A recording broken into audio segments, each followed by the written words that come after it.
qu'aujourd'hui, Pôle emploi est dans une situation qui est difficile. Et que pour les agents, la situation est difficile à assumer. Je ne cherche pas à le cacher. Ce qu'on essaye de faire, c'est de réagir le plus vite possible. D'abord, que les embauches se fassent le plus rapidement. Le délai maximal que j'ai fixé, c'est 2 mois pour que les embauches soient réalisées. Donc dans 2 mois, les 1840 agents nouveaux seront efficaces et sur le terrain. CDD ou CDI? Essentiellement des CDI, mais aussi un recours à des CDD. On a aussi besoin de s'améliorer sur des sujets très précis, comme par exemple la formation. La prescription de formation par Pôle emploi n'est pas suffisante dans la période actuelle, donc on va s'améliorer dessus. Et bien sûr, c'est dur pour Pôle emploi. Bien sûr, Pôle emploi ne résout pas tout, mais c'est beaucoup mieux avec que sans. Et si on était resté avec le vieux système ANPE-ACDIC, dans cette crise, ça aurait été apocalyptique. Alors il y a un autre. Vous avez cité Brice Hortefeux. Il a annoncé dimanche une nouvelle proposition de loi sur le travail du dimanche.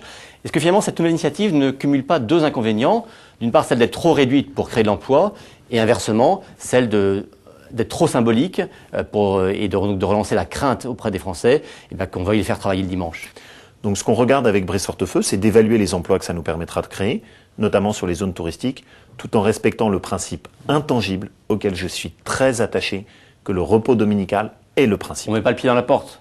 Non, le but n'est pas de mettre le pied dans la porte, le but est juste sur les zones touristiques et là où ça permet de garantir un certain nombre d'emplois dans cette période de crise, de ne pas le fragiliser. Mais en aucun cas de revenir sur le principe qui reste celui du repos dominical. Et avec la future proposition de loi, combien d'emplois créés ou sauvegardés?